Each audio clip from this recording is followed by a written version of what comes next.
తాకట్లో ఉన్న మీ బంగారాన్ని విడిపించి ఆ రోజు ఆన్లైన్ రేటుకి కొంటాం. Sharma gold company. నమస్తే, నేను కీర్తి, మీరు చూస్తుంది సుమన్ టీవీ. సుమన్ టీవీ ప్రేక్షకులందరికీ కనుమ పండుగ శుభాకాంక్షలు. నాతో పాటు ప్రముఖ ఆధ్యాత్మికవేత్త అనంతలక్ష్మి అమ్మగారు ఉన్నారు. నమస్తే అమ్మా. నమస్తే అమ్మా. కనుమ పండుగ శుభాకాంక్షలు అందరికీ కూడానమ్మా. కనుమ పండుగ శుభాకాంక్షలు. ఈ రోజు విశిష్టత, ప్రాముఖ్యత, ఈ రోజు నాన్ వెజ్ తినే వాళ్ళకి కక్క ముక్క తినే రోజు అని మాత్రమే తెలుసమ్మా, కాకుండా ఈ రోజుకున్న విశిష్టత మీ ద్వారా తెలుసుకుంటా. మనం ఎంతసేపు ప్రతిదానికి కూడా మన ఆహారంతో ముడిపెట్టుకుంటాం కనుక అంతవరకు చెప్తారు. తప్పు లేదు. మాంసాహారం తినేవాళ్ళు ఈనాడు తప్పనిసరిగా మాంసాహారం తింటారు. మాంసాహారం తినని వాళ్ళు ఏం చేస్తారో తెలుసా? మాంసం బదులు మషం తినడం. అంటే మాంసం అంటే మినుములు, మషం అంటే మాంసం. అంచేత ఇది తినని వాళ్ళు అదన్నా తినాలి. అందుకని ఒక మాట ఉంది, కనుమ నాడు మినుము తినాలి అని ఒక పదం. కనుమ నాడు కాదు, కనుమ నాడు మినుము తినాలి అనేది ఒక సామెత. అలాగే కనుమ నాడు కాకైనా మునుగుతుందని ఇంకో సామెత. అంటే అమ్మా చెప్తా. కనుమ నాడు కాకైనా కదలదు అని ఇంకొక సామెత. ఎన్ని సామెతలు ఉన్నాయి? మిగిలిన ఏ పండగకి లేనన్ని సామెతలు ఒక్క కనుమ నాడు ఉన్నాయి. దీనికి ఇంతటి ప్రాధాన్యం ఉంది. ఎందుకు అంటే మన సంప్రదాయంలో అందరికీ సమప్రాధాన్యం ఉందమ్మా. మన ఆధునికంగా అనేక రకాలైనటువంటి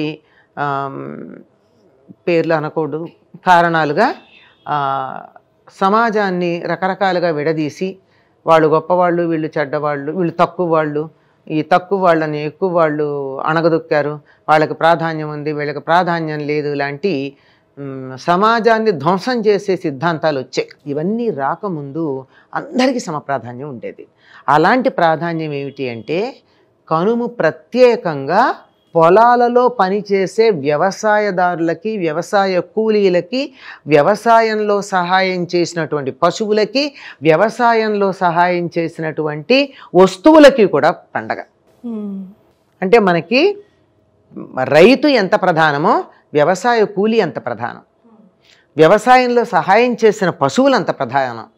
అంత ప్రాధాన్యం అక్కడ సహాయం చేసినటువంటి నాగలి, బండి మొదలైనటువంటి వాటికి ప్రాధాన్యం. అందుకని ఈ రోజున పశువుల పాకను శుభ్రం చేస్తారు.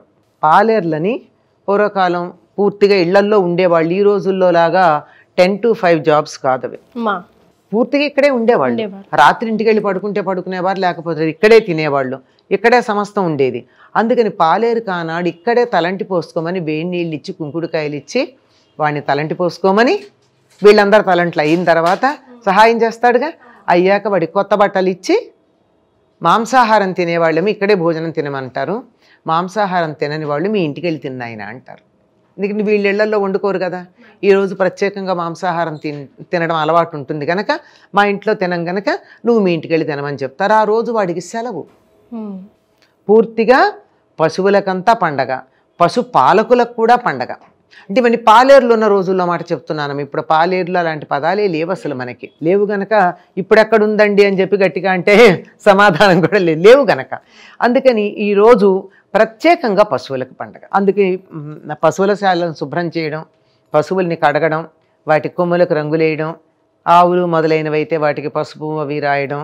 ఇంకా రంగులేసి ఏం చేస్తుండే వాళ్ళు అంటే ఆ పసుపు రంగేసిన చెయ్యి ఓ పక్క రంగు, ఎర్ర రంగు వేసిన చెయ్యి అటుపక్క, ఆ గేదెలకి వాటికి ఇటుపక్క చేతులు ఉండేవి అనమాట. ఎర్ర చెయ్యి, పచ్చ చెయ్యి, అలా ముద్రలు. అలా వాళ్ళకి ఇష్టం వచ్చినట్టు, వాళ్ళ ఇష్టం, ఆ ఆవునో గేదెనో వాడి ఇష్టం వచ్చినట్టు అలంకారం చేసుకోవచ్చు. వాడికి ఇంకా ఆట విడుపు ఆ రోజు.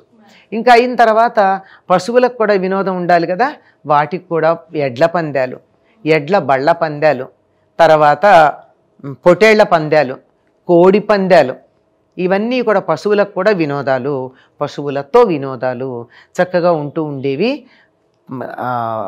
నాగలి, ఎడ్లబండి వాటిని కూడా కడిగి పసుపు అవి రాచి వాటికి హారతులు ఇచ్చేవాళ్ళు. ఇప్పుడు దసరాకి మనం ఆయుధ పూజ చేసినప్పుడు ఇచ్చినట్టే దీనికి కూడా ఇస్తారు. కృతజ్ఞతమ్మా. అవి బాగుంటే కదా మన పని జరిగేది. నిజంగా నాగలి బాగుండకపోతే ఎలా దున్నుతాడు? అంతే కదా. ఇప్పుడేం చేస్తున్నారు? నాగళ్ళు లేవు, బళ్ళు లేవు, ట్రాక్టర్లకు చేస్తున్నారు. తప్పనిసరిగా వాటి వల్లే కదా మనం బాగుపడుతున్నాం, సుఖపడుతున్నాం, ఎంత సహాయం చేస్తున్నాయి అవి. అంతేకాకుండా ఈరోజు ఇంకా ఏం చేస్తారంటే నెలంతా చేస్తారు, ఇప్పుడు బాగా చేస్తారు. ఈ వరి కంకులు తెచ్చి పొలానికి వెళ్ళి వరి ఎట్లా ఉంది, పంట ఎలా ఉందని చూసుకుంటూ తన పొలంలో కావచ్చు, పక్క పొలంలో కావచ్చు తీసుకుంటే ఎవరు ఏమనరు. కంకులు తెచ్చి వాటిని చాలా అందంగా కుచ్చుల్లాగా కట్టి ఇంటి ముందు కడతారు. కడితే పిచ్చుకలు వచ్చి ఒక్కొక్క గింజ తినేడుతూ ఉంటాయి. ఆ పిచ్చుకలు అలా వచ్చి వెళ్ళిన ఇంటికి ఎంతో శుభం అని చెప్తారు. ఇప్పుడు ఎలా కట్టకపోయినా కానీ కనుమ రోజు ఇప్పటికీ కూడా గోదావరి జిల్లాలో అక్కడ కూడా ఇట్లా కృష్ణా జిల్లాలో కొన్ని ప్రాంతాల్లోనూ కనుమ నాడు గుడికి వెళ్ళి దేవాలయంలో ఈ వరి కంకులు కట్టేస్తారు. అంటే పక్షుల్ని కూడా ప్రకృతి ఉంటేనే కదా, పిచ్చుకలు ఉంటేనే మన పంటలు బాగా పండుతాయి. ఒకప్పుడు చైనా దేశంలో ఒక పిచ్చుక ఎన్ని బస్తాల ధాన్యమో తింటుందని పిచ్చుకలు లేకుండా వేటాడి పిచ్చుకను చంపిన వాళ్ళకి ఇంత డబ్బు అని చెప్పి చాలా జాగ్రత్తగా పిచ్చుకలు లేకుండా చేశారు. 1936 ప్రాంతం ఎప్పుడు తేదీ గుర్తులేదు కానీ ఒక 5-6 ఏళ్ళు పోయేటప్పుడు పంటలు నాశనమైనాయి. ఏమిటంటే పంటల పురుగులు పట్టిపోయినాయి. మరి పురుగులు అది వరకు ఎలా ఉండేదంటే పిచ్చుకలు తినేసేవా పురుగులు, అందువల్ల పంటలు బాగుండేవి. అప్పుడు మళ్ళీ బోల్డు డబ్బిచ్చి కొనుక్కున్నారు పిచ్చుకల్ని. అంచేత పక్షుల్ని ఆదరించటం అన్నది అంత చాలా భయంకరమైన పద్ధతిలో నేర్చుకున్నారు వాళ్ళు.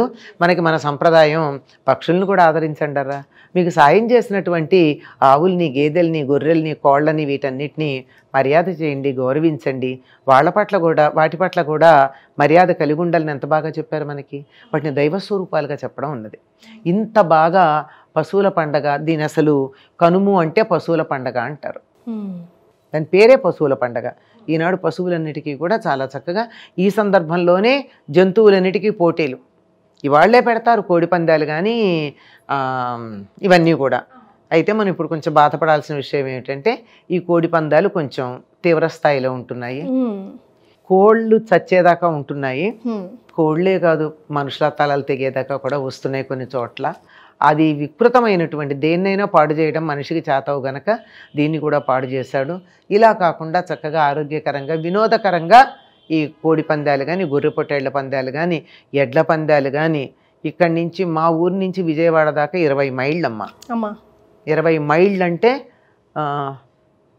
ఎంత, 1 మైలు 1400 మీటర్లు అంటే 1.4 కిలోమీటర్లు. అంత దూరం బండి కట్టుకుని ఆ బండి మీద ఎవరు ముందుగా విజయవాడ పెడతారు, అది బండి పందాలు, ఎడ్ల పందాలు. అట్లా ఉండే మా చిన్నతనంలో చూసాం మేము. వాటికి చక్కగా గెలిచి వస్తే వాటి మెడల్లో దండలేసి, మరి వాటికి ఏమిటి తృప్తి అంటే వచ్చాక యజమాని దాన్ని ముద్దు చేసే పద్ధతికి చాలు దానికి, అంత బాగా చూస్తూ ఉండేవారు. ఇవన్నీ ఉన్నాయి. మరి మీరు 4వ రోజు పండగ కూడా ఉంటారు కదా, ముక్కనుమ. ఈ రోజు ఏంటమ్మా ముక్కనుము అంటే కనుము తర్వాత వచ్చేటటువంటిది. ఇందాక ఓ మాట చెప్పాను మీకు, కనుము నాడు మినుము తినాలి అని చెప్పి. తప్పనిసరిగా అంటే మాంసాహారులు మాంసం తింటే, మాంసాహారం తిననటువంటి వాళ్ళు మినుము తింటారు, అదే అంత బలం కలిగించేది అని అర్థం. తర్వాత కనుము నాడు కాకైనా కదలదన్నారు. ఎందుకు కదలదు అంటే అందరూ కూడా ఆ రోజుల బళ్ళ మీదే కదా వెళ్ళేది. అంటే గుర్రాలు వాటికి కూడా ఆ రోజే చేస్తారు. ఇవన్నిటికీ విశ్రాంతి ఇచ్చిన రోజున పొరుగురు ప్రయాణం అంటే ఎట్లా పెడతారమ్మా, వెళ్ళకూడదు కదా. అంచేత విశ్రాంతి, అందరికీ హాలిడే. అంచేత ఇప్పుడు కనుమ నాడు కాకైనా మునుగుతుందన్నారు.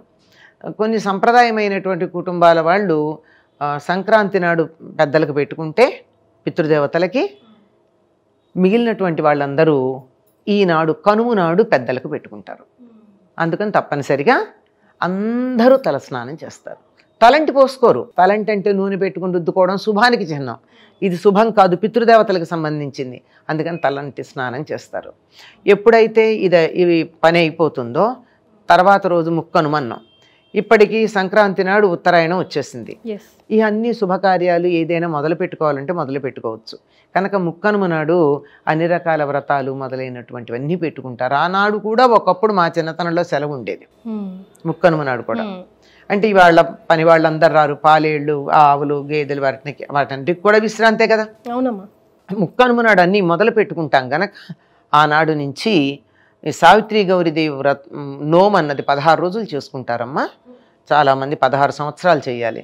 ఇప్పుడు ఎక్కడా మనకి కనపట్టలేదు ఆ వ్రతం గురించి. 16 సంవత్సరాలు చేయాలమ్మా. 16 సంవత్సరాలు చేయాలి.